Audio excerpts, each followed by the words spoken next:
प्राकृत गमनाथम अपरापतनिकम प्रतिपादन।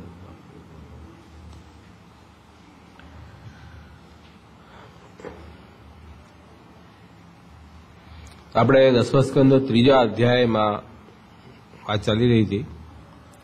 એમાં ઠાકોરજીનું પ્રાગટ્ય, ઠાકોરજીના સ્વરૂપનું વર્ણન, વસુદેવજીનો આનંદ, પછી વસુદેવજીએ સ્તુતિ કરી પ્રભુની, દેવકીજીએ સ્તુતિ કરી અને પ્રભુએ પૂર્વજન્મના વૃત્તાંત પણ એમને સમજાવ્યા. અને બ્રહ્માદિ વાક્ય પરિપાલકાય નમઃ એ નામ પણ આપણે કઈ વખતે જોયું હતું. એનાથી આગળ હવે જે 3જા અધ્યાયની કથા છે એમાં આવી રહ્યું છે કે પ્રભુ જે છે પોતાના સામર્થ્યથી ચતુર્ભુજ સ્વરૂપમાંથી દ્વિભુજ બાલક થયા. એટલે દેવકીજીએ કીધું કે ભાઈ આપનું આ ઈશ્વર રૂપ સંતાડી દો, નહીં તો કંસ આવશે અને એનાથી મને ડર લાગે છે. તો પ્રભુએ પોતાનું ઈશ્વર રૂપ સંતાડી દીધું અને દ્વિભુજ બાલક થયા છે. એટલે આ વાત આવી કે ભગવાને પોતાની યોગ માયાથી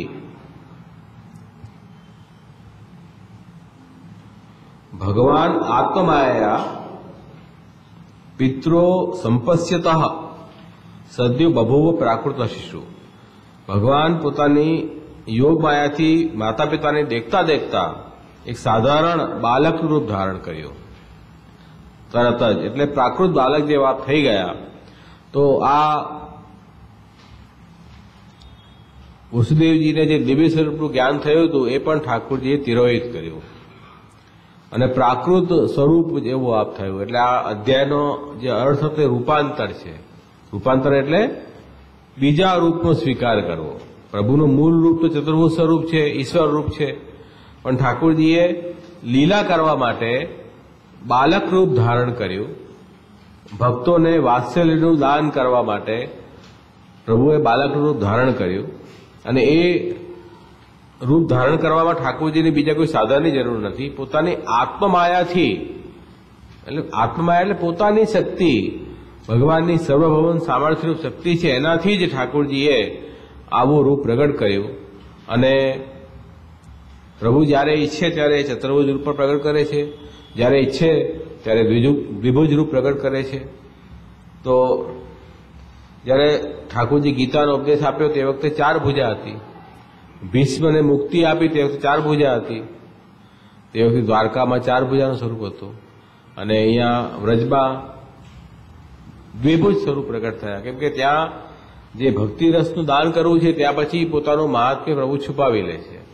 ત્યાં આપે દ્વિભુજ પ્રગટ કર્યું છે. જ્યારે જોઈએ ત્યારે ઠાકોરજી પોતાની આત્મમાયાથી, પોતાની સર્વભૌમ સામર્થ્ય શક્તિથી એ પ્રકારે સ્વરૂપ પ્રગટ કરતા હોય છે. અને એ પછી પ્રાકૃત બાલક જેવા પ્રભુ દેખાયા છે. અને એમાં એ પ્રાકૃત બાલક જે દેખાયા એ કે ઠાકોરજીનું માયિક સ્વરૂપ નથી. અમુક જે માયાવાદીઓ શું કહે છે કે આ તો જે કૃષ્ણ છે એ માયાનું રૂપ છે, માયિક સ્વરૂપ નથી. એ પણ ઠાકોરજીનું આનંદાત્મક સ્વરૂપ છે. પ્રભુએ પોતાના યોગ માયાથી, આત્મશક્તિથી એ સ્વરૂપ ધારણ કર્યું છે. એટલે એને ચતુર્ભુજ રૂપ હોય કે દ્વિભુજ રૂપ હોય એ કોઈ માયિક સ્વરૂપ નથી, આનંદાત્મક સ્વરૂપ જ છે. પણ ભક્ત એ પ્રભુનો આનંદ લઈ શકે અને એ લીલામાં સરસતા આવે એટલા માટે પ્રભુ સમય સમય પર અલગ અલગ રૂપ ભક્તો આગળ પ્રગટ કરતા હોય છે. અને આ જે માયા છે કે જે માયા દ્વારા ઠાકોરજી દ્વિભુજ રૂપ પ્રગટ કર્યું અને વસુદેવજી દેવકીજીનું પણ જે જ્ઞાન હતું પ્રભુ માટે ઈશ્વર સ્વરૂપનું, એ જ્ઞાન તિરોહિત કરી દીધું. આ પ્રભુની વૈષ્ણવી માયા છે. આ માયા લીલા ઉપયોગીની માયા છે. ભગવદ લીલામાં ઉપયોગી માયા છે. આ માયા જે છે તે સ્વરૂપ વિસ્મૃતિ કરાવીને સંસારમાં આસક્તિ કરાવે એવી માયા નથી. એ તો વ્યામોહિકા માયા છે. વ્યામોહિકા માયા શું કરે? ઠાકોરજીનું સ્વરૂપનું અજ્ઞાન કરાવીને અને સંસારમાં આસક્તિ કરાવે. એ માયા અલગ છે. આ વૈષ્ણવી માયા છે પ્રભુને જે લીલા કરવી છે અત્યારે, જે કૃષ્ણ અવતાર પ્રગટ થયો અને પ્રભુએ કૃષ્ણ અવતારમાં જે લીલાઓ કરવી છે એ લીલામાં અનુરૂપ થાય એટલું પ્રભુ જ્ઞાન અજ્ઞાન રાખે છે. એટલે આ લીલા ઉપયોગીની માયા આનંદરૂપા માયા છે. અને વસુદેવજી દેવકીજી પણ આ કૃષ્ણ અવતાર લીલામાં પ્રભુના માતા પિતા બન્યા છે. તો માતા પિતા બન્યા હોય તો પુત્રવત સ્નેહ આવશ્યક છે, વાત્સલ્ય ભાવ. એના માટે આજે પ્રભુનું ઈશ્વરી જ્ઞાન રહે તો લીલા ન ચાલી શકે. ઠાકુરજીએ પોતાનું સ્વરૂપ પણ પ્રાકૃત બાલક જેવું શિશુરૂપ ધારણ કર્યું અને વસુદેવ દેવકીજીના હૃદયમાંથી પણ એ પ્રભુનું મહાત્મ્ય જ્ઞાન હતું એ તિરોહિત કરી દીધું ભગવાનની ઈચ્છાથી. તો આ રીતે પ્રભુ દ્વિભુજ બન્યા છે. એના પછી કહી રહ્યા છે કે વસુદેવજીએ ભગવાનની પ્રેરણાથી ઠાકુરજીએ અંતઃકરણમાં પ્રેરણા કરી વસુદેવજીને, અને એ પ્રેરણાથી આપ એ પુત્રને લઈ અને સૂતિકા ગ્રહથી બહાર નીકળવાની ઈચ્છા કરી.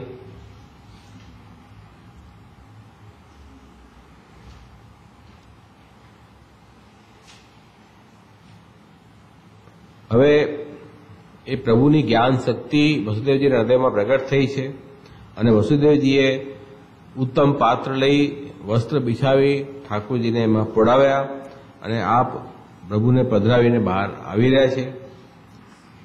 ત્યારે શું થયું કે યોગ માયાના કારણે જે દ્વારપાલ હતા અથવા જે નગરવાસીઓ હતા એ બધાની ઇન્દ્રિયોની ચેતના જે છે તે ઠાકોરજીએ હરી લીધી અને બધા અચેત થઈને સૂઈ ગયા.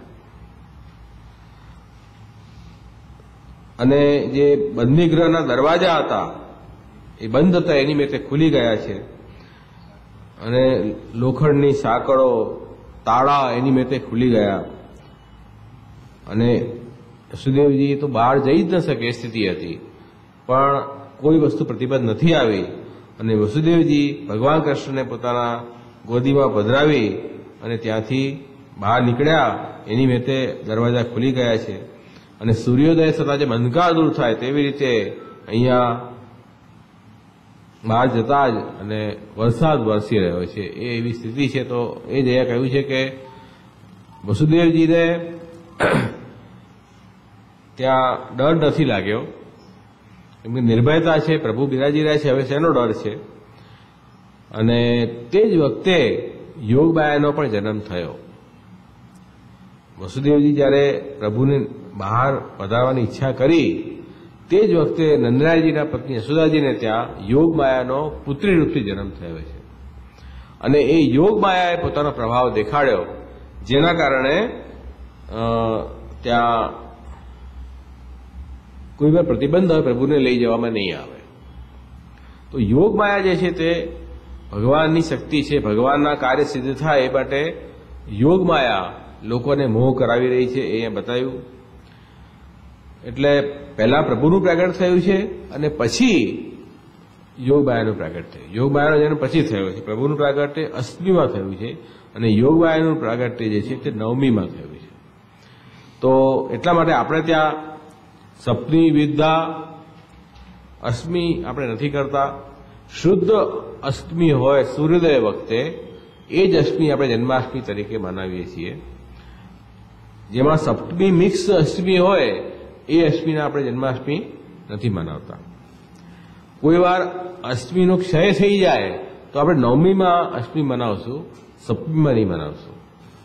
તો શુદ્ધ અષ્ટમીના દિવસે જ ઉપવાસ થાય એવું આપણે ત્યાં શાસ્ત્રોનું પણ વિધાન છે. તો એ વખતે ભગવાન આદિદેવી કાલમાં પ્રગટ થયા છે તો આપણે પહેલા જ જોઈ ગયા છીએ. તો પ્રગટ થયા ચતુર્ભુજ સ્વરૂપથી અને પાછા દ્વિભુજ સ્વરૂપ થઈ ગયા.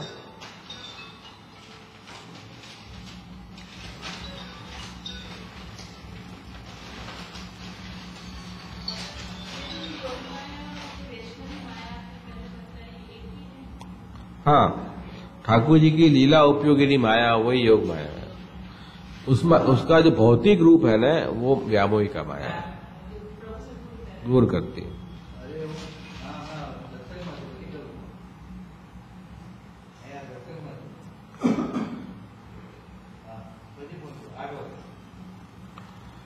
તો જ્યારે ઠાકોરજી પ્રગટ થયા મથુરામાં ચતુર્ભુજ રૂપથી, તે વખતે દ્વિભુજ રૂપથી ઠાકોરજી ગોકુલમાં પણ પ્રગટ થયા છે. નંદગ્રહમાં દ્વિભુજ રૂપથી પ્રગટ થયા છે. દેવકીજીએ જ્યારે વિનંતી કરી ત્યારે ઠાકોરજી દ્વિભુજ થઈ ગયા. એ દ્વિભુજ કયા સ્વરૂપ છે કે જે ગોકુલમાં પ્રગટ થયા હતા એ સ્વરૂપ મથુરામાં પધાર્યા અને એમાં ચતુર્ભુજ સ્વરૂપ અંતરિત થઈ ગયું. એમ આપણે ત્યાં સુબોધીજીમાં આવ્યું છે. તો ઠાકોરજીનો જન્મ બંને ઠેકાણે થયો, ગોકુલમાં પણ થયો અને મથુરામાં પણ થયો છે. હવે ભગવાનની પ્રેરણાથી જ્યારે વસુદેવજી જેમ બહાર આવ્યા, યોગમાયાના પ્રભાવના કારણે બધા જ મોહિત થઈ ગયા, બધા મૂર્છિત જેવા થઈ ગયા, કોઈને કંઈ ભાન રહ્યું નહીં.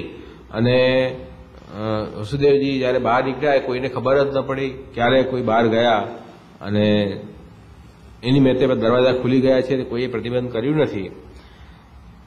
વસુદેવજી ભગવાન કૃષ્ણને બાલીને પધાર્યા ત્યારે વરસાદ વરસતો હતો અને એ મંદ મંદ ગર્જના કરીને વરસતો હતો. હવે તે વખતે શેષ નારાયણ ભગવાન પોતાનું સૌભાગ્ય માનીને પ્રભુની સેવા માટે પધાર્યા છે કે ઠાકોરજીને પરિશ્રમ ન પડે એટલા માટે આપે શેષ નારાયણ ભગવાને છત્ર છાયા કરી ઠાકોરજી ઉપર.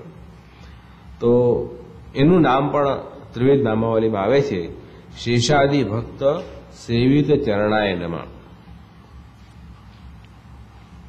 જ્યારે મથુરાથી બહાર નીકળતે વખતે માયાનું જે કાર્ય હતું, જે વૃષ્ટિ ગર્જન વગેરે, એનાથી વસુદેવજીને પણ કોઈ દુઃખનું કારણ થાય એનું નિવારણ માટે શેષ નારાયણ તે વખતે પધાર્યા છે. એમ અહીંયા આવ્યું છે.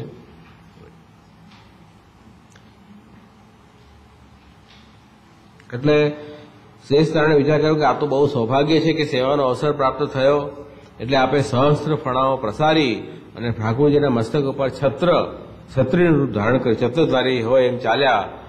અને પ્રભુ નિકટ હોવાથી વસુદેવજીનો ભય નથી લાગ્યો અને પ્રભુ જે છે તે ગોકુલ તરફ પધારી રહ્યા છે.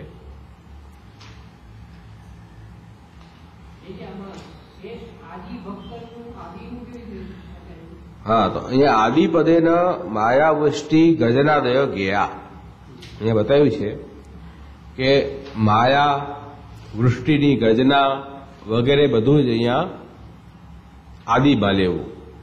એટલે ઠાકોરજીની સેવા માટે મેઘ પણ આવ્યો છે એમ અહીંયા કહી રહ્યા છે. મેઘ પણ પ્રભુની સેવા માટે આવ્યો કે હું પણ મારો સૌભાગ્ય માનીને ઠાકોરજીની નાની નાની વર્ષા કરું. અને જે ગર્જના થઈ રહી છે વાદળોની, એ એમ સમજે કે ઠાકોરજીની ઈચ્છા છે કોઈને ખબર ન પડે તો વાદળની ગર્જનામાં બધાને ખબર નહીં પડે શું ઘટના ઘટી રાત્રે. તો એ બધા ઠાકોરજીની સેવા માટે જ આવી રહ્યા છે. તો શેષાદિ ભક્ત દ્વારા પ્રભુની ચરણની સેવા થાય છે એવા ભગવાનને નમસ્કાર. એટલે માયાનું કાર્ય છે સર્વ વ્યામોહ કર્ત્રી, બધાનું મોહન કરે. અને વૃષ્ટિ ગર્જનમ ચ સર્વેશામ અનુત્થાને, તો કોઈ ઉઠી જ ન શકે ગર્જનામાં, એ વૃષ્ટિનું ગર્જનાનું કાર્ય છે. એટલે અહીંયા ઉપાંશુ ગર્જન છે, મંદ મંદ ગર્જના છે, બહુ જોરથી ગર્જના નથી. મંદ મંદ ગર્જનામાં તો ઊંઘ સારી આવે, વધારે ગર્જના હોય તો ઊંઘ ખુલી જાય.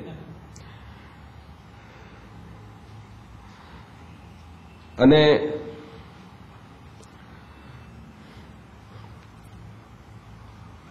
તો શેષ ભગવાન જે છે જેવી રીતે સૈયારૂપ થઈને અને પ્રભુને પોળવામાં હંમેશા સેવા કરે છે, તેવી રીતે અહીંયા પણ પ્રભુની સેવા માટે શેષ ભગવાન પધાર્યા છે. માયા પણ ભગવાનની દાસી છે, એ પણ જે છે તે જેવી પ્રતિબંધ આવી રહ્યા છે બધાને દૂર કરતી જાય છે. મથુરાથી ગોકુલ પધરાવવા જેવી પ્રતિબંધ આવી રહ્યા છે ઠાકોરજીને, એ માયા દૂર કરતી જાય છે. એ તો આદિમાં માયા પણ આવશે અને મેઘની ગર્જના પણ આવશે, વૃષ્ટિ પણ આવશે.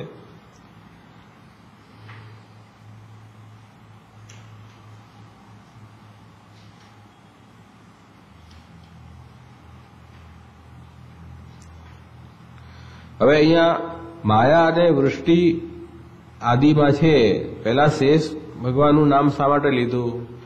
શેષ આદિ કહ્યું છે ને, તો પહેલા શેષ નો ઉલ્લેખ કર્યો, પછી આદિમાં પછી બીજું લેવું. એનું કારણ શું કે શેષ ભગવાનની મુખ્યતા બતાવી છે. કેમ કે વૃષ્ટિ ગર્જના થઈ અને વૃષ્ટિ ગર્જના કારણે કદાચ ભગવાન વાસુદેવજીને દુઃખ પણ થાય કે આ અત્યારે અચાનક શું વિઘ્ન આવી ગયું, હું હજી ઠાકોરજીને પધરાવીને જઈ રહ્યો છું ને આમાં આ વિઘ્ન ક્યાં આવ્યું? તો એના માટે એ ગૌણ છે કે દુઃખનો હેતુ છે. અને શેષ ભગવાને એ વૃષ્ટિનું નિવારણ કર્યું છે છત્ર બનીને, એટલા માટે એ મુખ્ય છે. એટલા માટે શેષાદિ ભક્ત સેવિત ચરણાય નમઃ. તો ભગવાનના ચરણાવિંદ જે છે તે બધા સેવન કરવાનું સૌભાગ્ય માને છે, એમ અહીંયા નામ પણ આપ્યું છે. તો આ રીતે હવે આગળ જ્યારે વસુદેવજી પધાર્યા, નદીના કિનારે આવ્યા, ત્યારે યમુનાજીનું સ્વરૂપ ત્યાં બતાવ્યું.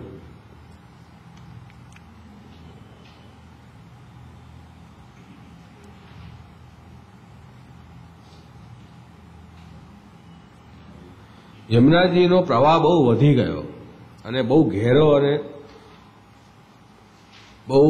પ્રવાહ બહુ જોરથી વહી રહ્યો હતો અને મોટી મોટી તરંગો ઉછળી રહી હતી. જાણે ભયાનક જેમ સમુદ્રમાં કેમ તરંગો ઉછળે એવી તરંગો ઉછળી રહી હતી. તો આ સ્થિતિમાં યમુનાજીનું અહીંયા નામ શું આપ્યું છે? યમ અનુજા. યમના અનુજા છે, યમરાજાના નાની બહેન. એમ યમુના જુયા, યમ અનુજા એમ નામ આપ્યું છે. તો યમ તો ક્રૂર છે, તો એવી રીતે એમના નાની બહેન યમુનાજીએ પણ પોતાનું ભીષણ રૂપ આજે દેખાડ્યું છે, એમ અહીંયા કહી રહ્યા છે. તો કહે છે કે આપ તો જે રીતે પાણીનો વહેણ વાઈ રહ્યો છે, ખરેખર ત્યાંથી મથુરા અને ગોકુલ જવું હોય મથુરાથી તો એ નદી પાર કરવી પડે, એના વગર તો ગોકુલ જવાશે નહીં. તો હવે કેવી રીતે જવું એ પ્રશ્ન ઉભો થયો. ત્યારે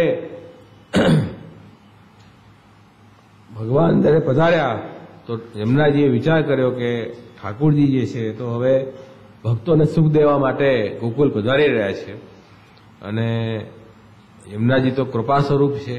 પુષ્ટિ માર્ગમાં યમુનાજી કૃપાથી બધી સિદ્ધિ પ્રાપ્ત થાય છે. તો યમુનાજી જીવોને કૃતાર્થ કરે છે પોતાની કૃપા દ્વારા. સ્વભાવ વિજય પણ કરાવે છે. યમુનાષ્ટકમાંથી મહાપ્રભુજી આજ્ઞા કરી રહ્યા છે. તો એ યમુનાજીએ પછી રસ્તો આપ્યો વસુદેવજી જવાનો. જેવી રીતે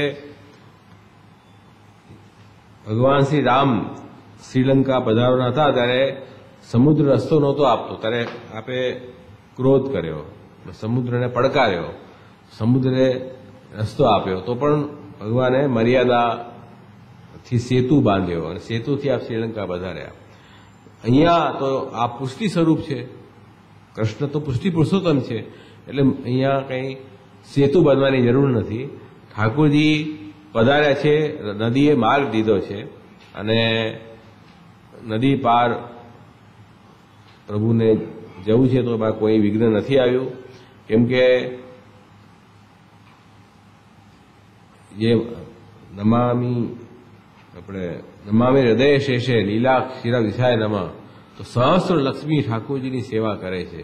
તો એવી હજારો લક્ષ્મી રૂપા જે ગોપિકાઓ છે એ ત્યાં ગોકુળમાં રાહ જોઈ રહી છે. કેમ કે એમને શ્રુતિ રૂપા ગોપિકાઓને વરદાન મળ્યું છે કે સારાહત કલ્પમાં ઠાકોરજી પધારીને એમને ફલદાન કરશે, તો એ રાહ જોઈને બેઠી છે. તો યમુનાજી એ બધો વિચાર કર્યો અને તરત જ ઠાકોરજીને રસ્તો આપ્યો છે. એ અહીંયા કહી રહ્યા, યમુનાજીના જલ બે ભાગમાં વેચાઈ ગયા અને વસુદેવજી ગભરાયા વિના નંદરાયજીના વ્રજમાં આવ્યા છે. એનું નામ આગળ આવ્યું છે કે કાલિંદી વેગ હર્ત્રે નમઃ. ત્રિવિધ नामावली. हाँ वही इसमें बताया है, कालिंदी नाम क्या है वो भी इसमें बताया है.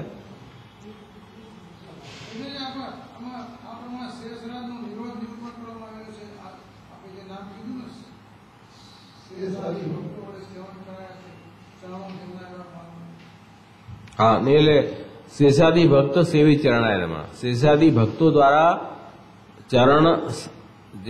ચરણ સેવિત થયા છે એવા ભગવાન. તો આદિમાં આપણે લીધા ને માયા પણ ભગવાનની દાસી છે, ભક્ત છે, અને મેઘ પણ ભગવાનના ભક્ત છે.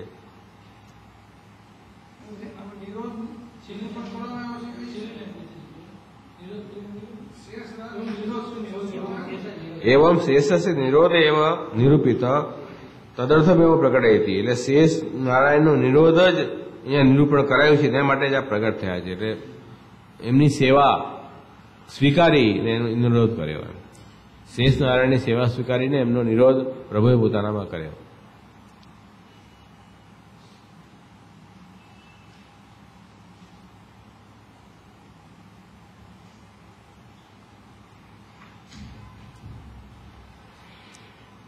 હવે કાલિંદી એટલે યમુનાજી, એમનો જે વેગ છે એ બે પ્રકારનો છે, સ્વભાવથી અને કાલથી. બંને પ્રકારના વેગને દૂર કરનારા શ્રી ભગવાન છે એમ કહી રહ્યા છે.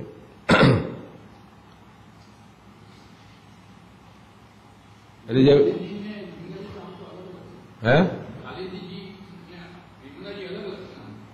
હા બતાવું છું, આ નામ થઈ જાય પછી બધું ખુલાસો થઈ જશે.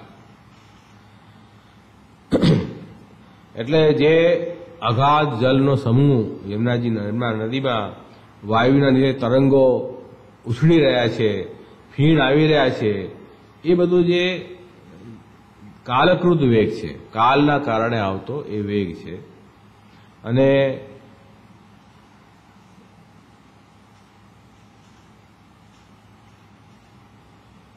એ વેગના કારણે ભયભીત થઈ રહ્યા છે, ભય આવી રહ્યો છે. પણ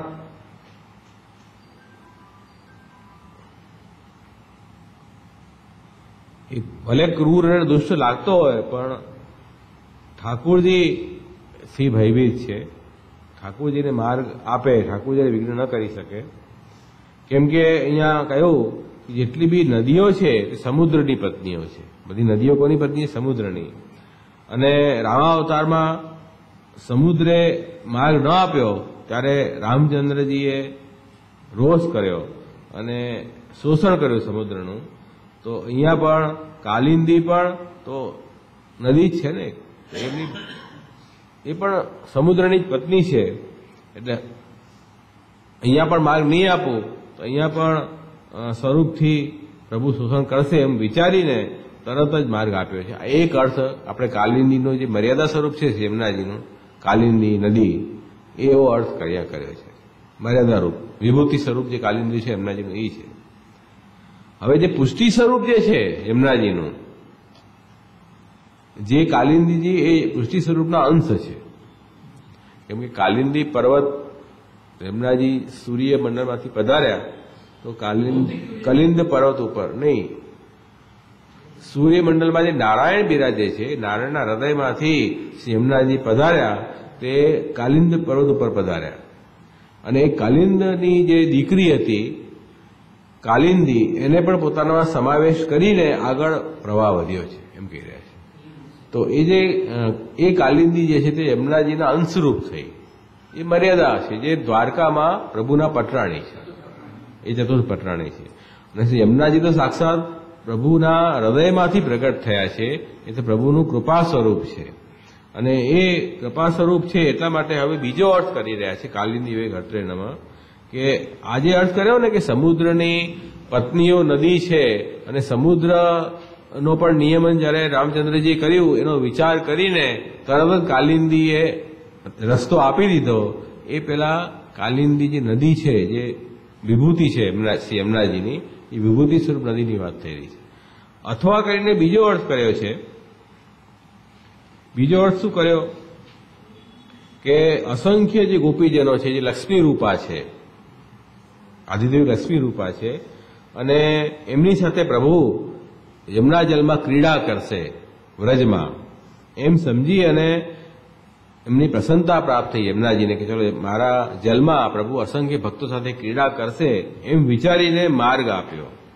તો એ કાલિંદીનો વેગ હરનાર પણ ઠાકુરજી છે.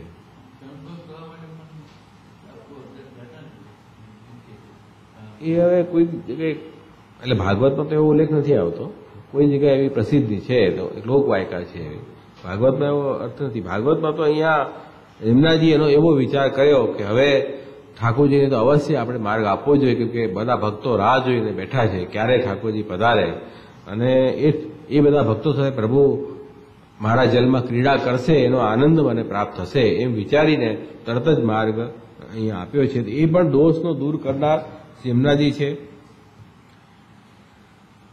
તો વેગ, કાલિંદીના વેગને હણનાર ઠાકોરજી બે રીતે થયા. એક તો પહેલો અર્થ જે આપણે કર્યો તે કાલિંદી નદી રૂપથી કર્યો, બીજો અર્થ જે કૃપાનું સ્વરૂપ છે યમુનાજીનું એ રીતે અર્થ કર્યો.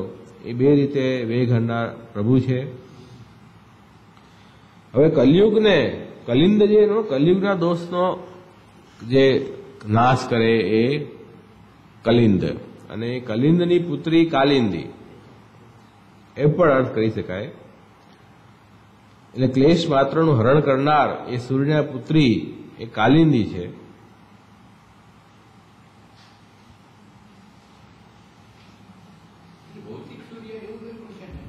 હે, કલિંદ પર્વતના પુત્રી કાલિંદી છે ને, કાલિંદી નામ શા માટે પડ્યું? કલિંદ પર્વતમાંથી પ્રગટ થયા ને, જે યમુનાજી ક્યાંથી પ્રગટ થયા? કલિંદ પર્વતમાંથી, એટલા માટે કાલિંદી નામ છે. અને એ કાલિંદ, જે કલિંદ એટલે કલીના દોષોનું જે ખંડન કરતા હોય એ પણ કાલિંદી એમ પણ અર્થ થાય. એટલા માટે અહીંયા શું કહ્યું છે કે કલીના દોષોથી ગ્રસ્ત હોય એનું પણ આપ ખંડન કરે છે, એવા કાલિંદીના વેગને હરનાર ઠાકોરજી છે. તો એટલા માટે અહીંયા યમુનાજીએ કરુણા કરી, હવે જે જીવોના કલિંદ જે દોષ છે એ દૂર કરવા છે, કલીના દોષ દૂર કરવા છે, કરુણા કરીને અને પછી માર્ગ આપ્યો છે. કેમ કે ઠાકોરજી પધારશે તો બધા જીવોના દોષ પણ દૂર થશે એમ વિચારી અને પ્રભુની સન્મુખ બધાને કરવા છે એમ વિચારીને ઠાકોરજીને માર્ગ આપ્યો. એ રીતે પણ અહીંયા કાલિંદી શબ્દ મૂક્યો છે અને યમુના શબ્દ નથી મૂક્યો. કાલિંદી વેગ હળત્રે નવ એમ કહ્યું છે, યમુના શબ્દ નથી મૂક્યો. એ કારણ આ બતાવવા માટે કે કલી દોષ દૂર કરનાર યમુના શબ્દમાં પણ આવે છે. આપણે નહીં,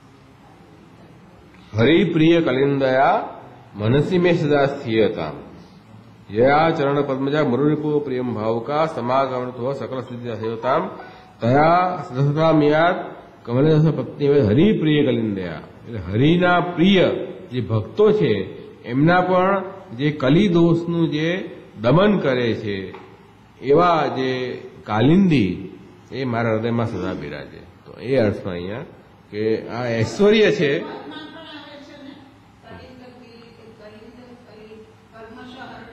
હા, કલીનું કલ્મશ હરણ કરનારા. તો એ ભક્તોના કલિદોષનું નિવારણ યમુનાજી કરે છે એમનું ઐશ્વર્ય બતાવ્યું છે અહીંયા યમુનાષ્ટકમાં. એટલા માટે અહીંયા યમુના શબ્દ ન વાપરીને અને કાલિંદી વેગ હળત્રે એમ કાલિંદી નામ આપ્યું છે.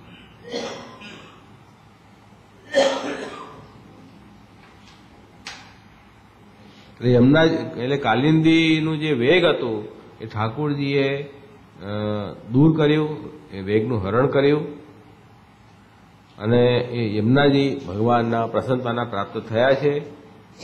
અને કાલિંદીજીનો સ્વભાવ પણ ઠાકોરજીએ વિજય કર્યો. એવું થયું ને, હતો વેગ હતો એ સમન કર્યો પ્રભુએ પોતાના સ્વરૂપથી.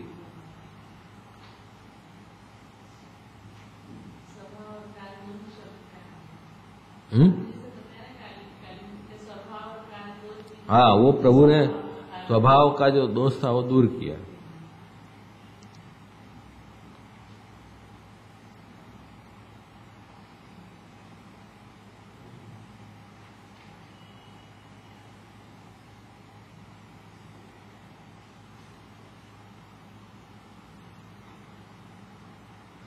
એટલે કાલિંદી જે છે તે જે પ્રવાહી જીવો છે, પુષ્ટિ પ્રવાહી જીવો, એના જે કલીના દોષો છે એને પણ દૂર કરીને એને ભગવાનની સન્મુખ કરે છે.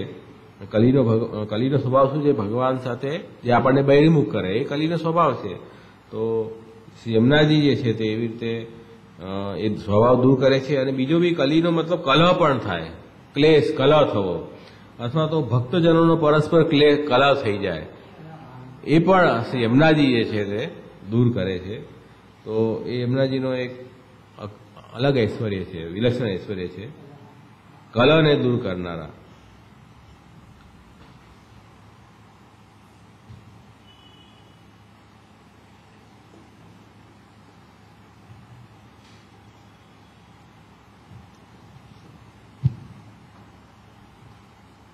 અહીંયા કહ્યું છે એવમ પ્રવાસતપી ભગવત સન્મુખો ભવતી ચેતતા પુરુષ સ્વભાવ વિહાય ઉત્તમ સ્વભાવ ભવતી. એટલે આ કલહ પ્રવાસ જે પ્રવાહમાં રહેલા જીવો છે એમને ભગવાનની સન્મુખ કરી દે આપ, અને એમનો સ્વભાવ વિજય કરી આપે છે.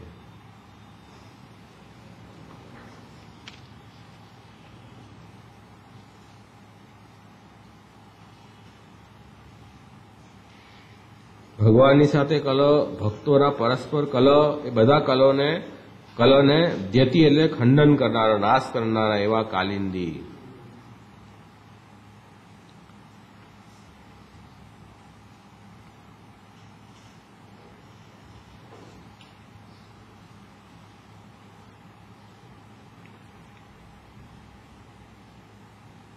હવે કલહ ક્યારે થાય ભગવાન સાથે? કે ઠાકોરજી જયારે પ્રગટ થાય અને પ્રગટ થઈને ભગવત સંયોગરસનું દાન થાય, અને સંયોગરસનું દાન થવાથી પછી ભવે ન તદ અભાવાત, એટલે સંયોગ થાય પ્રભુની સાથે, અને પછી કલહ થાય, માન વગેરે થઈ જાય ત્યારે પછી કલહ થાય. માન થાય એટલે પછી રીસાઈ જાય, એ બધું આવે છે ને આપણે ત્યાં. તો એ શું છે? કલહનો પ્રકાર છે. એ કલહ પણ પછી માન કોણ દૂર કરશે? મિલાપ યમુનાજી કરાવશે. તો એવી કાલિંદી શબ્દથી આવે છે. યમુના શબ્દ વાપરવાથી એ વસ્તુ ના આવે, તો કાલિંદીથી એ આવે છે. તો એવા કાલિંદીના વેગને એ હવે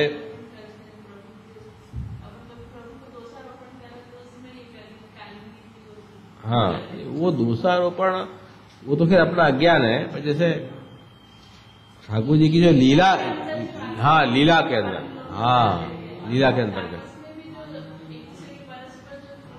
हाँ उसमें भी यमुना जी दूर करते हैं. हाँ માનના પદ આવે છે ને, પછી માન મિલાપ આવે, માન છૂટવાના પદ આવે, પછી માન મિલાપ થાય, માનના પદ આવે. એ આ કલહ છે એક પ્રકારનો. આ લીલાત્મક કલહ છે. એટલે પેલી વ્યામોહિકા માયાના કારણે કલહ થાય એવો કલહ નથી. આ લીલાત્મક કલહ છે, લીલા ઉપયોગીની. આ લીલા ઉપયોગીની કલહ છે. એટલે અહીંયા એમ કહી રહ્યા છે કે ભગવાનનો આવિર્ભાવ થાય એના પછી સંયોગમાં જે કલહ થાય, એ કલહને દૂર કરનારો જે ધર્મ કેવી રીતે સિદ્ધ થાય, કે એ કાલિંદી એ સિદ્ધ કરે છે. અને એવા કાલિંદીના વેગનો પણ હરણ જે છે તે ભગવાન હરણ કરે છે. કે ભગવાનનો જે પ્રાદુર્ભાવ થશે તો સંયોગ થશે, સંયોગથી પછી કલહ થશે, અને એ કલહને પણ દૂર કરવા રૂપ ધર્મ સિદ્ધ થશે. તો એ પ્રકારનો એવો વિચાર કરી અને યમુનાજીએ તરત જ માર્ગ આપી દીધો. એમ વેગ હળત્રે ન, વેગનું હળતા ભગવાન થયા કે નહીં. યમુનાજીએ વિચાર કર્યો કે આ રીતે જે કલહને દૂર કરવાનું ધર્મ ક્યારે સિદ્ધ થાય? કે જ્યારે માર્ગ આપશે યમુનાજી, ત્યારે ભક્તો અને ભગવાનનો સંયોગ થશે. તો માર્ગ તો આપવો પડશે ને, તો એટલે એ વેગનું હરણ કર્યું છે અહીંયા. એ રીતે અહીંયા સુબોધજીમાં ત્યાં શ્રી મહાપ્રભુજીએ બતાવ્યું છે.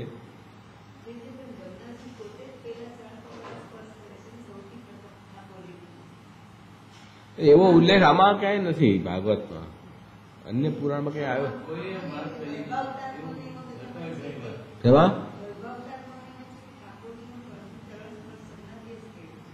ભાગવતમાં તો એવો ઉલ્લેખ નથી આવ્યો તેમાં. એ શું છે બોલો બોલો?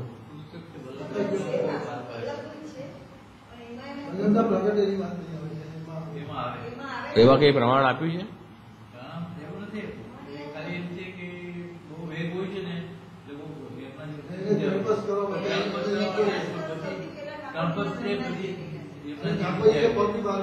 ના ના, એ સમજી ગયો હું વાત, પણ એવું આ કથાનું કઈ પ્રમાણ એમાં આપ્યું છે? બતાડજો મને, હું વાંચી લઈશ.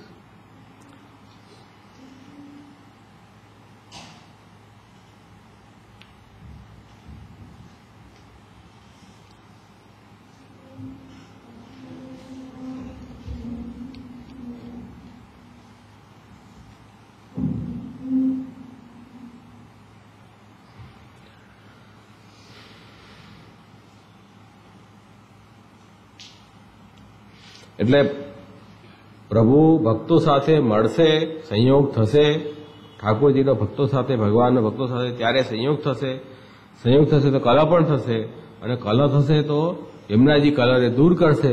તો એ યમુનાજીનો ધર્મ પણ ક્યારે સિદ્ધ થશે? કે જયારે ઠાકોરજીને પધારશે ત્યારે સિદ્ધ થશે ને. તો ઠાકોરજીને તરત માર્ગ યમુનાજી આપી દીધો. તો કાલિંદી વેગ હળત્રે નમઃ એ પ્રભુનો લીલાનો વિચાર કરીને અને યમુનાજીએ વેગ આપ્યો. તો એમાં પ્રભુનો વિચાર કરીને માર્ગ આપ્યો ને યમુનાજી, એટલે યમુનાજીના વેગને હરનાર તો સ્વયં કૃષ્ણ થયા છે, એમ અહીંયા વિવરણમાં આપ્યું છે. તો આ રીતે ભગવાન જે છે તે માર્ગનું દાન કરનારા છે, અને કાલિંદીનો ઉત્કર્ષ પણ અહીંયા બતાવ્યો છે.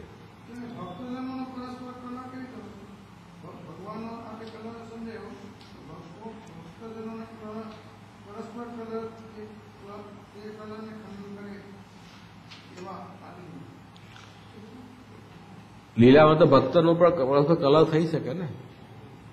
જેમ કે આપણે આ જે કૃષ્ણ અધિકારીની વાર્તા આવી છે ને, એમાં નિત્યલીલાનો પ્રસંગ આપ્યો છે ને, એમાં પરસ્પર કલહ થયો છે ને. ચંદ્રાવલીજી અને લલિતાજીનો કલહ થયો ને. હે, એ લીલાત્મક કલા છે ને, એને આપણે લૌકિક થી કેમ જોડી રહ્યા? ત્યાં બી કામ, ક્રોધ, લોભ ત્યાં પણ હોય, એ બધું લીલાત્મક હોય, આનંદાત્મક હોય. અહીંયા જે કામ, ક્રોધ, લોભ જે છે સંસાર આસક્તિના કારણે હોય છે, અને ત્યાં ભગવાન લીલા ઉપયોગી છે. એટલો ફરક છે બંને. તો એ પ્રાકૃત નથી, અપ્રાકૃત છે. એ બી કલા તો હોઈ શકે ને. એ કલાને પણ યમુનાજી દૂર કરે છે.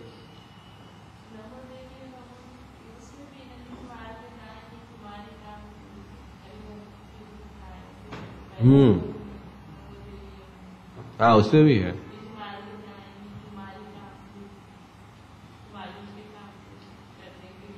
अग्नि कुमारिकाओं को यमुना जी के द्वारा ही तो वरदान प्राप्त हुआ ना. हाँ,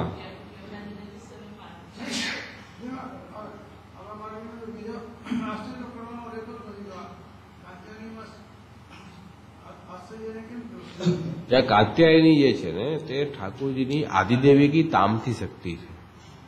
એટલે એ પ્રભુનો સ્વરૂપ છે, એ અન્યાશ્રય ગણાતું જ નથી. એ સાક્ષાત યમુનાજી પ્રભુની કૃપા શક્તિ છે. તો એમાં અન્યાશ્રય જેવું નથી. જે ઠાકોરજીની આધિભૌતિક તામથી શક્તિ છે ને, એ આ દેવીઓ બધી પ્રગટ થઈ છે ને, એ બધી આધિભૌતિક તામથી શક્તિ છે, એનો અન્યાશ્રય ગણાય. આ તો પ્રભુનો આધિદેવિક સ્વરૂપ છે, એટલે પ્રભુ સ્વરૂપ જ છે. આધિદેવિક સ્વરૂપ એટલે પ્રભુ સ્વરૂપાત્મક થઈ જાય, એટલે એમાં અન્યાશ્રય નહીં થાય.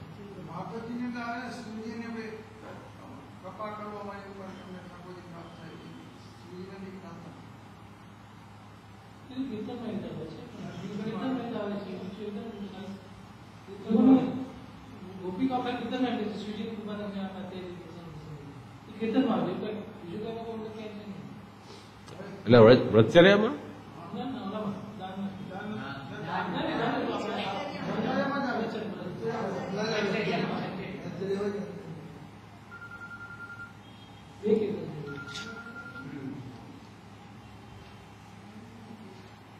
તો અહીંયા કાત્યાયની દેવી તો ઠાકોરજીની કૃપા શક્તિનું સ્વરૂપ બતાવ્યું છે, એટલે યમુનાજીનું સ્વરૂપ જ છે, એટલે એમાં અન્યાશ્રય નથી બતાવ્યું.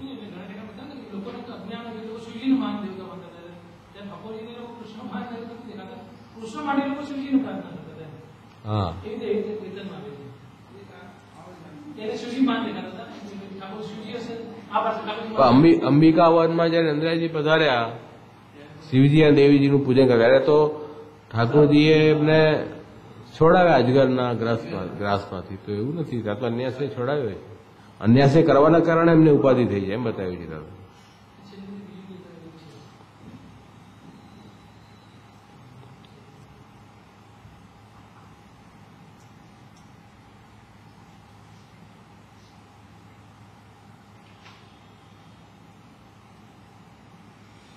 એ બાજુ જોઈ લઈશું, ગીતા બતાવજો ને વિચાર કરશું. આપણે આગળ લઈએ. ત્યારે પછી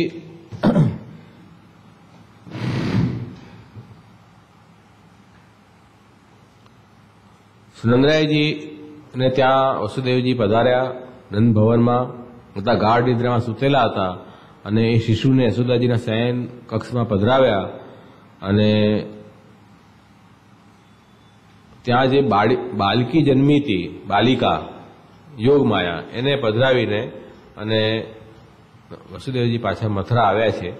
હવે જ્યારે જન્મ થયો તે વખતે યશોદાજીને પણ યોગના પ્રભાવથી, યોગમાયાના પ્રભાવથી એમને એ ધ્યાન ન રહ્યું કે પુત્રનો જન્મ થયો કે પુત્રીનો જન્મ થયો. કોઈનો જન્મ થયો છે એટલું જ ધ્યાન રહ્યું, એટલું ભાગવતમાં આવે છે. તો એ યોગમાયાના પ્રભાવ છે, કેમ કે ઠાકોરજીને લીલા કરવી છે એટલા માટે યોગમાયાએ લીલા ઉપયોગીની કાર્ય બધા કર્યા છે. એ સેવા છે, યોગમાયાની આ સેવા છે. શેષાદી ભક્ત સેવિત ચરણાય નમઃ જે નામ છે ને એમાં આદિમાં યોગમાયા પણ લીધી છે ને. તો યોગમાયા આ રીતે અજ્ઞાન કરાવે છે, લીલા ઉપયોગીની અજ્ઞાન કરાવીને અને પ્રભુની લીલા સિદ્ધ કરી રહી છે. એ યોગમાયાની સેવા જ ગણાય છે.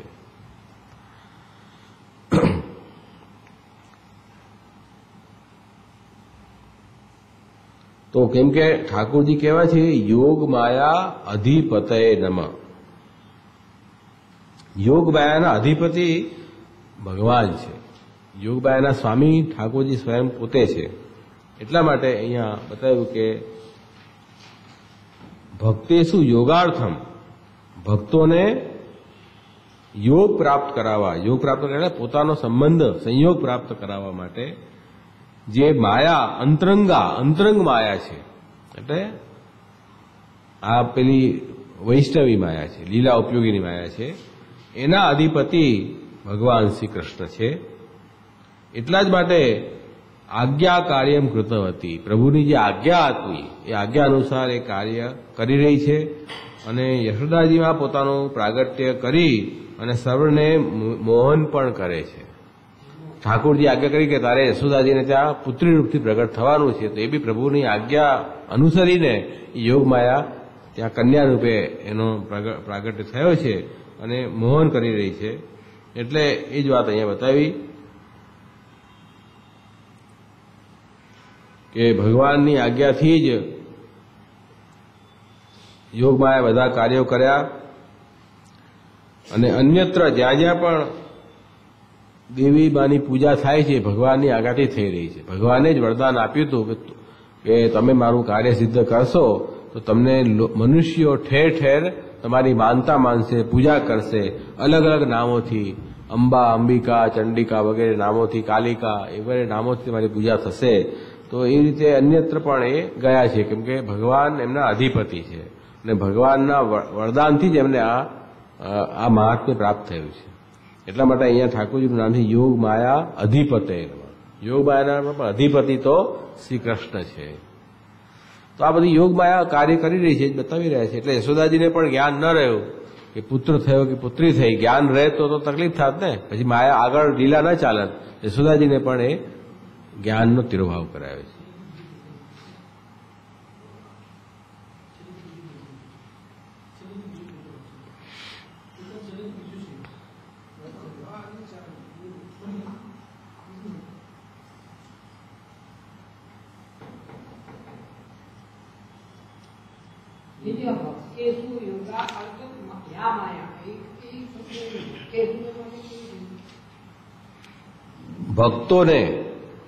ભક્તો માટે યોગ પ્રાપ્ત કરાવનાર. ભક્તોને ઠાકોરજીનો યોગ પ્રાપ્ત યોગ માયા કરાવશે ને. ઠાકોરજીને મથુરાથી ગોકુલ પધરાવા, એમાં યોગ માયા બધાને વ્યામોહન કરાવ્યું. એટલા માટે વસુદેવજી એમને નંદગૃહમાં લઈ જઈ શક્યા. એ બધું મૌન એનાથી શું ફાયદો થશે કે ભક્તો સાથે ભગવાનનો યોગ થશે.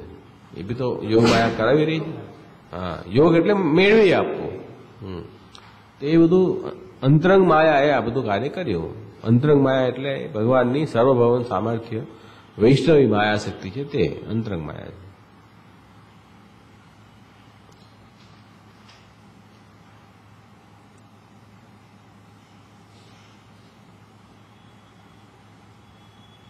એના પછીનું નામ આગળ આવે છે ગોકુલ પતય નમઃ.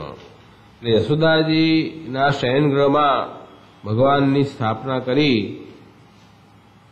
એટલે હવે યશોદાજીના પુત્ર આપ બન્યા. મને લોકમાં, આમ તો યશોદાજીના પુત્ર જન્મ્યા જ હતા, પણ લોકમાં હવે યશોદાજીના પુત્ર તરીકે ત્યાં સ્થાપના થઈ. તો આપે પોતાનું ગોકુલ પતિત્વ પ્રગટ કર્યું અહીંયા કે આ ગોકુલ જે છે એટલે ગોકુલમાં ગોપ ગોપી ગાયો એના રક્ષણ કરનાર હું છું, ગોપપતિ. ગોકુલ પતે નમઃ. એ ગોકુલના પતિ ભગવાન છે. એટલે સંપૂર્ણ ગોકુલસ્ય રાજા નંદ સચ એતાવત પર્યંતમ અપુત્ર પુત્ર જાતે અગ્રેપી તત્પતિત્વ નિર્વહતી ઇતિ પ્રથમ ગોકુલપતિ નામોક્તમ. એટલે સંપૂર્ણ ગોકુલના રાજા તો નંદરાયજી છે, અને એમને અત્યાર સુધી કોઈ સંતાન હતી નહીં. નંદરાયજીને ક્યાં સંતાન હતી, કોઈ પુત્ર હતું નહીં. પણ હવે આ પુત્ર પ્રગટ થયા ભગવાન કૃષ્ણ, એટલે હવે એ આગળ ગોકુલના પતિ પણ થશે. નંદરાયજી તો રાજા છે, રાજાપતિ કહેવાય ને એ દેશનો. હવે નંદરાયજીના પુત્ર કૃષ્ણ થયા તો કૃષ્ણ પણ હવે ગોકુલના પતિ થશે. તો એ પતિત્વ ધર્મ તો ભગવાનમાં જ શોભે છે. લોકમાં જે પતિ છે કેવલ દેખાવાના પતિ છે, એમાં ખરેખર રક્ષા કરવાનું સામર્થ્ય નથી. કેમ કે સર્વ રીતે બધા ભયોથી કોણ છોડાવી શકે, એ જ પતિ કહેવાય, જે બધા ભયથી રક્ષા કરે. પણ લોકના જેને પતિ માનીએ છીએ એ તો પોતે જ ભયભીત અને બંધનમાં પડેલા છે, એ આપણને શું છોડાવશે.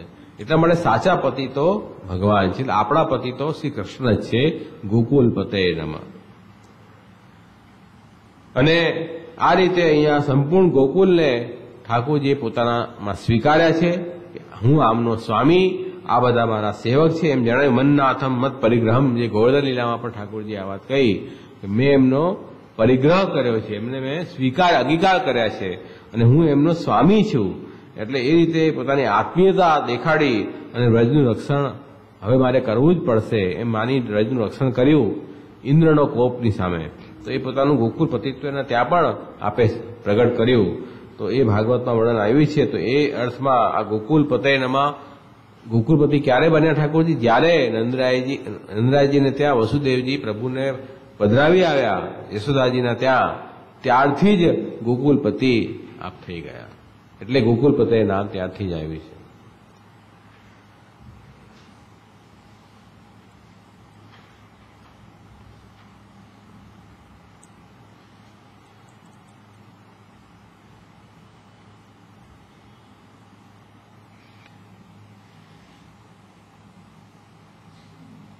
અને પતિ અને પ્રિયતા બંનેનો પરસ્પર સંબંધ છે. જે પ્રિય હોય ને આપણને, એના આપણે પતિ થઈએ. જે વસ્તુ આપણને ગમતી હોય એની રક્ષા આપણે કરીએ જ, કોઈ પણ રીતે ન કરીએ. જેમાં આપણને પૈસો ગમતો હોય તો શું કરીએ? લોકરમાં મૂકી દઈએ, અથવા એવી જગ્યાએ મૂકીએ કે જ્યાં સિક્યોર હોય એકદમ.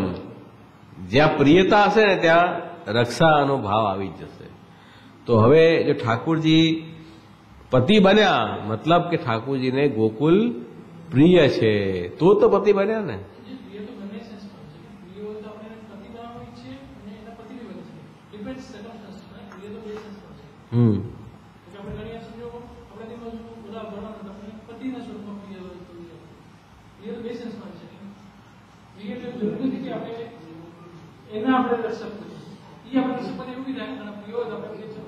તમારો છે બે સંસ્કાર છે. હા, એટલે જ્યારે ઠાકોરજીને આપણે સ્વામી તરીકે માની રહ્યા છીએ અને સ્વામી તરીકે આપણે પ્રિય માનીએ છીએ તો રક્ષક માનશું જ. એમનું મહાત્મ્ય ક્યાંથી આવશે? પણ બેઝિકલી પ્રિયતા અને પતિત્વ આ બંને સાથે ચાલે છે. એમનું જેમ ત્યાં શ્રી મહાપ્રભુજીનું નામ છે સર્વોત્તમ સ્તોત્રમાં, કૃપા દ્રગવૃષિ સંહૃષ્ટ દાસ દાસી પ્રિય અને પછી પતિ, તરત પતિ નામ આવ્યું. પ્રિય છે દાસ દાસીઓના પ્રિય શ્રી મહાપ્રભુજી અને પછી મહાપ્રભુજીના પતિ. મહાપ્રભુજી પતિ પણ છે બધાના. પ્રિય હશે તો પતિ તો થવાના જ છે. એવું ન બને કે પ્રિય હોય અને પતિત્વ ધર્મ ગાયબ રહે, એવું ન બને. જે પ્રિય આવે એટલે પતિત્વ તો આવે જ છે.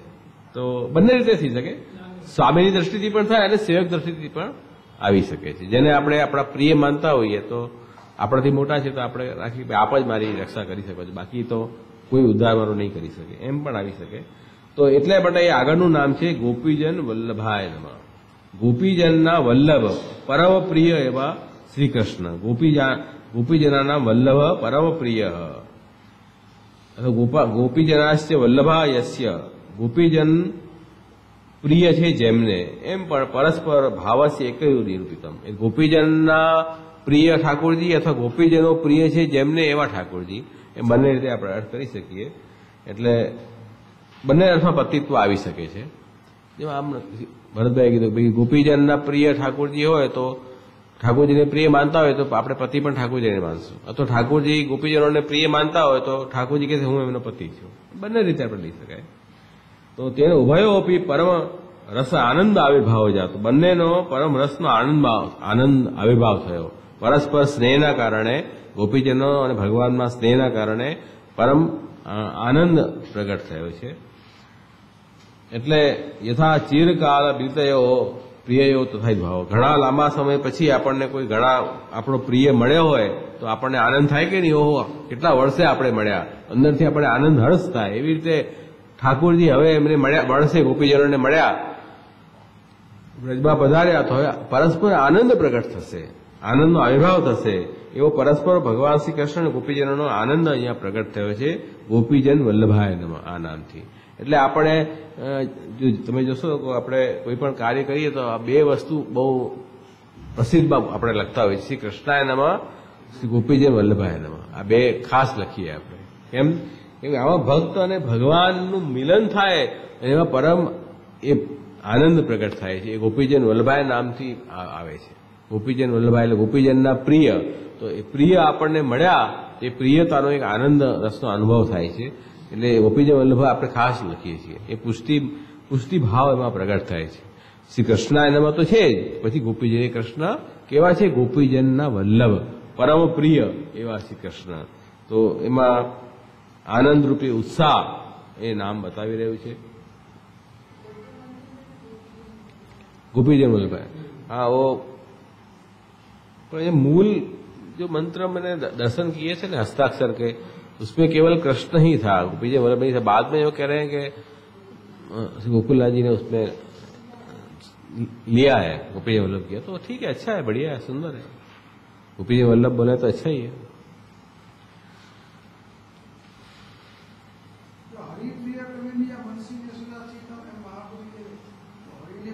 હરિ ને પ્રિય, હા એમાં એમ ને હરિના પ્રિય જે ભક્ત, એ ભક્તજનોના કલીલના દોષને દૂર કરનારા યમુનાજી મારા મનમાં બિરાજે. હરિ પ્રિય કલિંદી, હરિના પ્રિય કાલિંદી. હરિના પ્રિય તો ભક્તો, એ ભક્તોના આ કાલિંદી કેવા છે કે જે ભક્તોના દોષને, કલી દોષને દૂર કરનારા છે.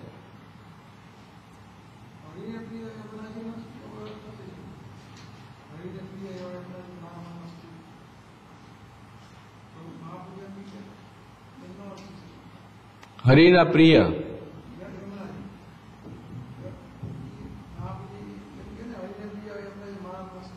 હા હરિને પ્રિય છે જે એવા શ્રી યમુનાજી. થઈ હા થઈ લઈ શકાય વાંધો.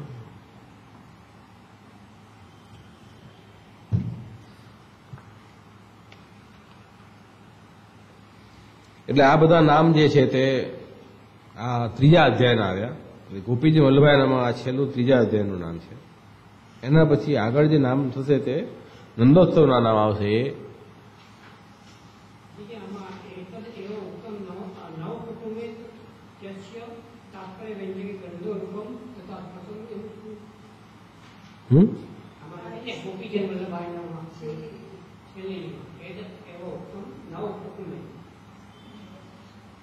હા, એ શ્લોક છે.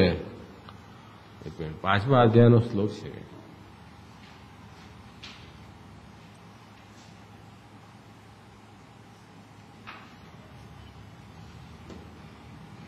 પાંચમા અધ્યાયનો 10મો શ્લોક છે. એમાં નંદોત્સવનું વર્ણન છે ને બધું, એમાં એ બતાવ્યું છે.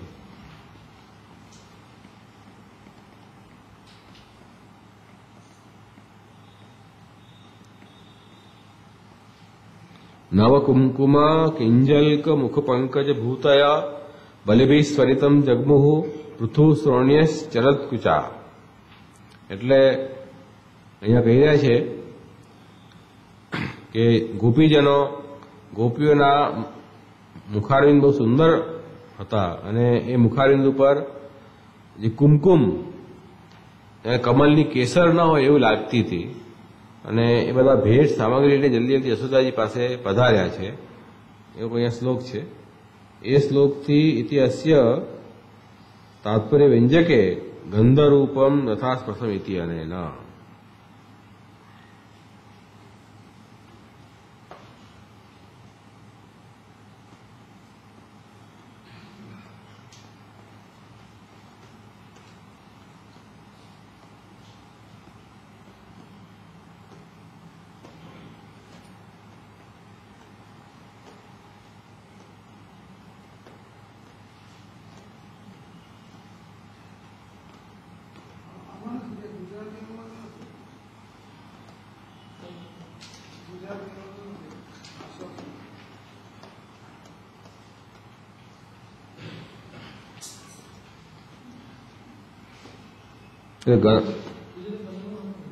પાંચમા અધ્યાયમાં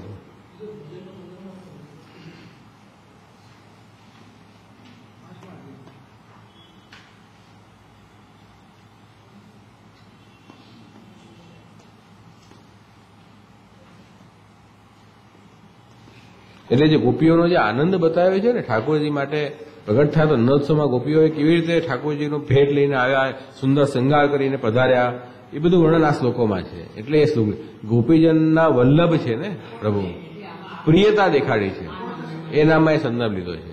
પ્રિયતા ક્યાં દેખાડી? અહીંયા તો નહીં દેખાડી હોય, અહીંયા તો ઠાકોરજી પધાર્યા હજી યશોદાજીને ત્યાં, પણ ત્યાં 5મા અધ્યાયમાં નંદોત્સવ વખતે કેવા પ્રિય છે પ્રભુ ગોપીજનોને એનું વર્ણન બધું કર્યું છે ત્યાં. એટલે આ એ શ્લોકોનો અહીંયા સંદર્ભ આપ્યો છે.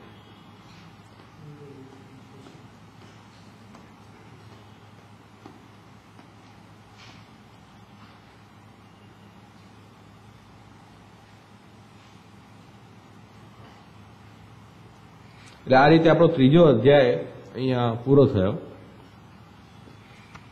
પુરુષોત્તમ સહસ્ત્રનામમાં પણ નામ બધા જોઈ લઈએ, કોઈ બાકી રહી ગયું ત્રીજા અધ્યાયનું.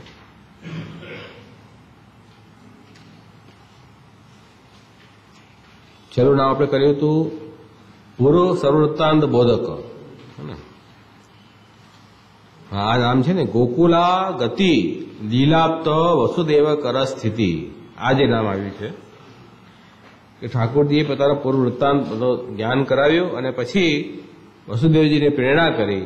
એટલે ગોકુલ પ્રતિમ યા આગતિ લીલા આગમન રૂપા, એટલે ગોકુલના પ્રતિ આપે જવાનું આપે કર્યું એ આગતિ કહેવાય. ગોકુલમાં આવવું એ લીલા છે, એવી પ્રભુની લીલા છે. અને એના માટે પ્રાપ્તા વસુદેવ કરસ સ્થિતિ, વસુદેવજીના હસ્તમાં આપ બિરાજી રહ્યા છે.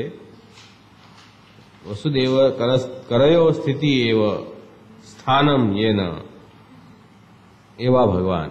એટલે આ વસુદેવજીની પ્રેરણા થઈ અને વસુદેવજી પ્રભુને લઈને પધાર્યા ગોકુલ તરફ, એનું સૂચકનું આ નામ છે.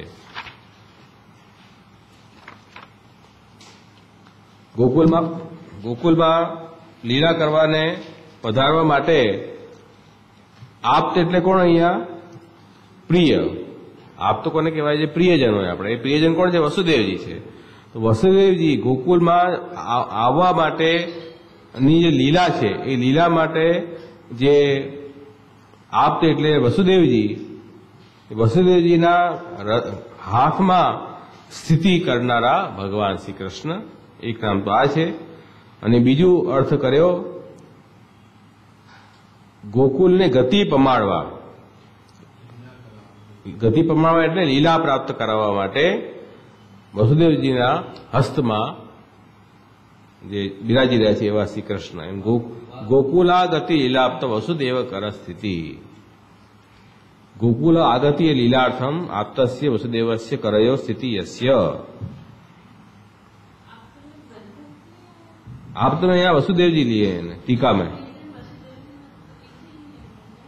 क्योंकि यहाँ ये नाम जो है ना वो तीसरे अध्याय का नाम है. तीसरे अध्याय में ठाकुर जी उनके कर कमल में विराजे वसुदेव जी के, तो इसलिए वसुदेव जी आप है ना, प्रिय है ना. वसुदेव जी प्रिय क्यों नहीं है? प्रिय है. तो गोकुल में लीला करने के लिए जो आप्त रूप जो वसुदेव जी है अपने स्नेही, उनके हस्त में स्थिति है जिनकी, ऐसे भगवान श्री कृष्ण. एक ये अर्थ हुआ. दूसरा अर्थ है कि गोकुल के प्रति आने के लिए वो जो आप्त मतलब प्राप्त है. कहाँ प्राप्त है? वसुदेव जी के हस्त में, हस्त के स्थान में प्राप्त हैं, ऐसे भगवान श्री कृष्ण. तो दोनों अर्थ यहाँ लिए हैं. एक में आप्त का मतलब प्राप्त लिया है. संस्कृत में आप्त मतलब प्राप्त भी होता है. तो प्राप्त है वसुदेव जी के कर में स्थिति, वही प्राप्त है, वही यूं कह रहे हैं.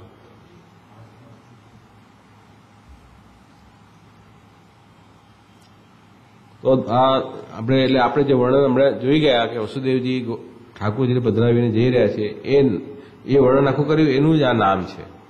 એટલે સમજવાની વાત એ છે કે પ્રભુ જે છે, પ્રભુને પોતાના હસ્તમાં કોણ લઈ શકે એ બી વિચારવું જોઈએ ને આપણે, કે જે ઠાકોરજીના પ્રિય હોય એમના હસ્તમાં ઠાકોરજી બિરાજે. હરેકના હસ્તમાં ઠાકોરજી ના બિરાજી શકે. અને કોઈ વિશેષ લીલા કરાવી હોય તો ઠાકોરજી બિરાજે છે, એ વાત તો નક્કી થઈ ગઈ એમાં. તો એટલા માટે અહીંયા આપ્તરૂપી જે વસુદેવજીના કર્મ સ્થિતિ છે. તો આ બહુ સૌભાગ્યની વાત છે કે ઠાકોરજીને આપણે પોતાના શ્રીહસ્તમાં પધરાવીએ, એ ખરેખર બહુ સૌભાગ્ય હોય એને જ પ્રાપ્ત થાય, બધાને પ્રાપ્ત ન થાય. તો આપણને એ જે મહાપ્રભુજીની કૃપાના કારણે આપણને એ સૌભાગ્ય પ્રાપ્ત થયું છે કે આપણા કર્મમાં પણ ઠાકોરજીની સ્થિતિ છે. એ શ્રી આચાર્યચરણની કાનીથી અને મહાપ્રભુજીની કૃપા, જેનાથી આપણને પણ આ સૌભાગ્ય પ્રાપ્ત થયું છે.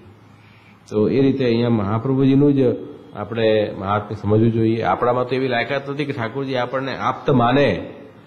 ઠાકોરજી આપણને આપ્ત ક્યારે માને? કે જ્યારે આપણે મહાપ્રભુજી દ્વારા બ્રહ્મ સંબંધ આપણો થાય જીવનો, ત્યારે તો ઠાકોરજી આપણને આપ્ત માનશે ને, તો કેવી રીતે માનશે? તો એ બી પ્રભુની ભક્ત વત્સલતા અને કૃપાના દર્શન આપણે કરી શકીએ છીએ કે પ્રભુ આપણને આપ્ત માનીને અને આપણા હસ્તમાં ઠાકોરજી પધારે છે, આપણા ઘરમાં પધારે છે, આપણા ગોદમાં રમે છે. તો એ બી મહાપ્રભુજીનું કૃપાનું નિવેદનનું છે, બ્રહ્મ સંબંધનો એ ભાવ છે. તો એનું મહાત્મ્ય આપણે હંમેશા સ્મરણ કરતા રહેવું જોઈએ. નિવેદનમ તો સ્મર્તવ્યમ સર્વથા તાપથી જનૈ. એ નિવેદનનું સ્મરણ સર્વથા કરતા રહેવું જોઈએ કે જો આ નિવેદનના કારણે આપણને કેટલો મોટો અવસર પ્રાપ્ત થયો કે ભાઈ ઠાકોરજીની સેવા અમે કરી શકીએ છીએ, ઠાકોરજીને હાથમાં પધરાવી શકીએ છીએ. અને ઠાકોરજી અમને પોતાના ગણે છે ને. હા, એટલે આપણે દાસ નિવેદનમાં બોલીએ કે હું આપણો દાસ છું, હે કૃષ્ણ હું તારો છું. એ આપણે જે કહીએ છીએ એ આપ્ત પ્રિયતા ત્યાં પ્રગટ થઈ આપણી બ્રહ્મ સંબંધમાં. તો એ આપ્ત રીત એ પ્રગટ થયો. તો જે અવતારકાલીન જે સુખ વસુદેવજીને મળ્યું એ સુખ આપણને પણ આજે ઠાકોરજી આપી રહ્યા છે. એવો ભાવ હશે તો આપણને આપી જ રહ્યા છે, કેમ નથી આપી રહ્યા?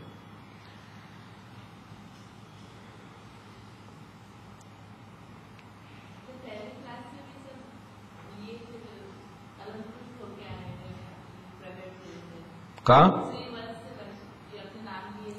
हाँ हाँ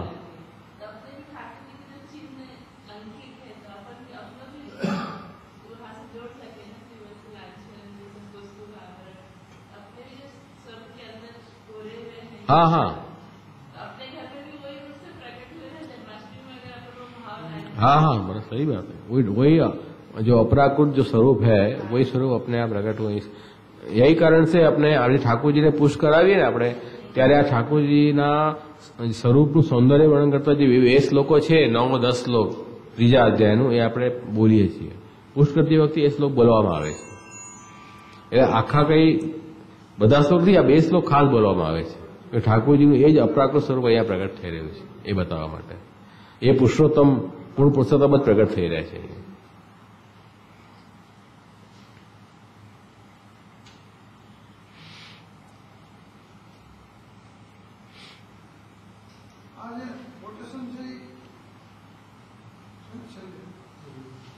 ત્યાંનું જ છે ને, આમાં ત્રીજા અધ્યાયનું જ છે.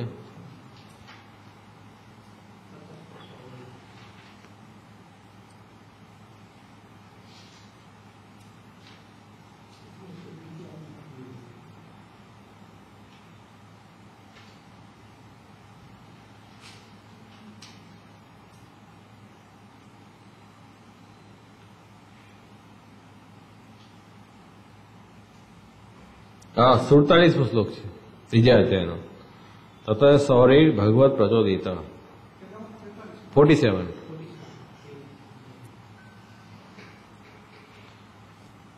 એના પછી આગળનું નામ છે સર્વસ્વ ઈશત્વ પ્રકટન, સર્વેશત્વ પ્રકટન, સર્વેશત્વ પ્રકટન. સર્વેશત્વ એટલે સર્વ નિયમન સામર્થ્યમ, બધાને નિયમમાં રાખવાનું સામર્થ્ય બલને પ્રગટ કરનારા શ્રી કૃષ્ણ, અથવા સર્વ ઐશ્વર્ય ઇતિવા તસ્ય ઐશ્વર્યમ તા કૃષ્ણવાહ ઇત્યાદિના ઉત્તમ.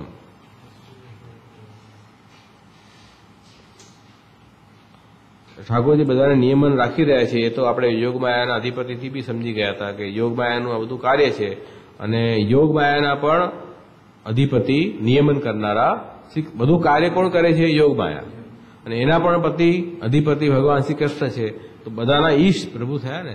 સર્વ ઈશત્વ એટલે શેષાદી જે શેષ નારાયણ ભગવાન જેના આધારે આખી સૃષ્ટિ સ્થિત છે, એમના પણ જે સ્વામી છે તે પ્રભુ છે. ત્યાં શેષાદી ભક્ત ચરણાય, શેષાદી ભક્ત સેવી ચરણાયમાં જે નામ આવ્યું ત્રિવિધ નામાવલીમાં, ત્યાં બી શ્રેષ્ઠ નારાયણ અને યોગમાયા બધા ઠાકોરજીની સેવા કરવાનો અવસર શોધી રહ્યા છે.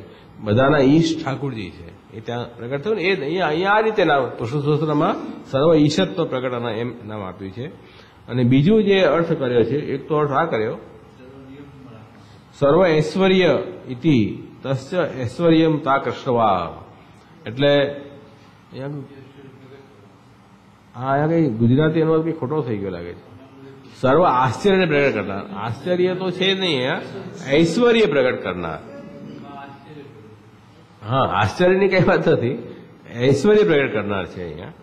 તા કૃષ્ણવાહ એટલે અહીંયા જે 49 શ્લોક છે એમાં એ બતાવ્યું છે ઐશ્વર્ય શું પ્રગટ થયું પ્રભુનું, કે યોગમાયાના કારણે દ્વારપાલ બધા સૂઈ ગયા, અચેત થઈ ગયા, અને બંદીગૃહના દરવાજા બંધ હતા તે, અને જે સાંકળો તાળા લાગેલા હતા અને લોખંડની સાંકળો હતી, તો જેમ ઠાકોરજી વસુદેવજીના ગોદમાં પધાર્યા એની મેં તે દરવાજા ખુલી ગયા.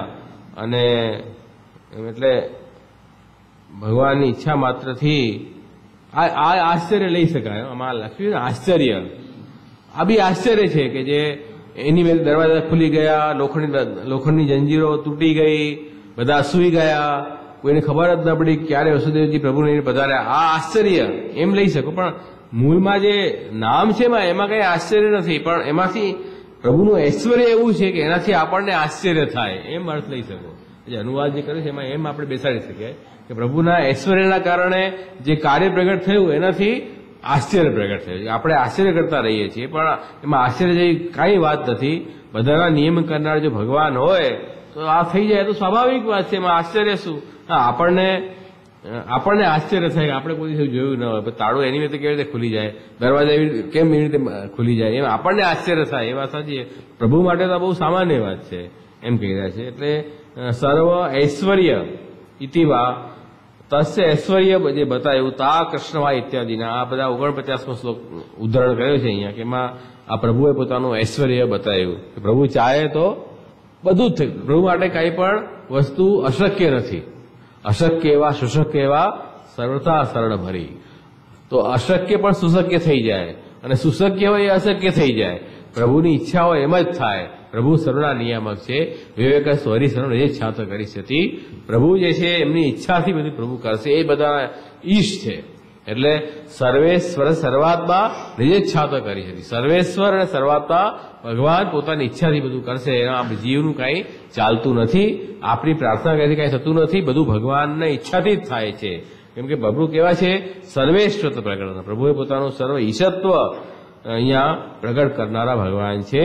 એ વાત આપણે આ નામથી લઈ શકાય. અને એ નામથી કર્તવ્ય પણ આપણે લઈ લીધું કે આપણે જે પ્રભુને પોતાના સ્વામી સ્વીકાર્યા અને પ્રભુ બધા ઈશ છે તો પછી આપણે કોઈથી ભય રાખવાની જરૂર નથી.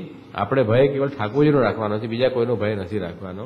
તો અને પ્રભુની ઈચ્છા એ સર્વોપરી છે આપણા માટે. એની ઈચ્છા અનુસાર બધું થાય છે એમ માનીને આપણે જીવનમાં જે બી કંઈ થઈ રહ્યું છે, સુખ દુઃખ આવી રહ્યા છે, એને આપણે પ્રભુની ઈચ્છા અને એમનું નિયમનથી થઈ રહ્યું છે એમ માની અને પ્રભુમાં મન રાખવું એમ પણ આપણે કર્તવ્ય દેશ લઈ શકાય નથી. તો આ જે નામ છે એ પણ 3જા અધ્યાયનું નામ આપણે લઈ શકીએ.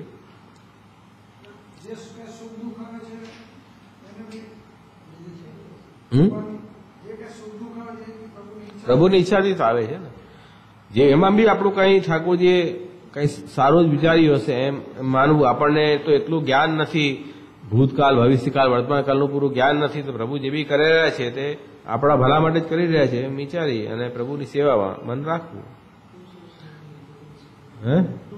જેવી કઈ દુઃખ છે એ ઠાકોરજી આપણા દોષ નિવારણ કરે છે. બીજું શું માનવું આપણે?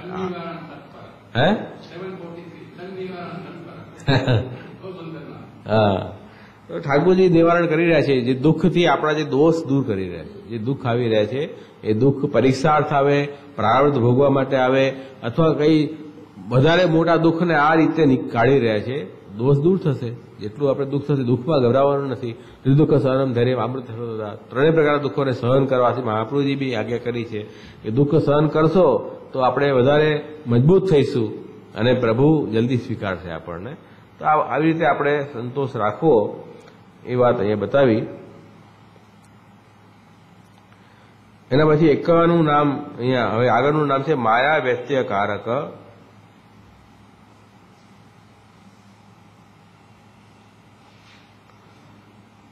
માયા એટલે યોગ માયા. યોગ માયાનું વ્યત્યય શું? સ્થાન વિનિમય. યોગ માયા જે છે તે ગોકુલમાં યશોદાજીના ગર્ભથી પ્રગટ થયા પુત્રી તરીકે.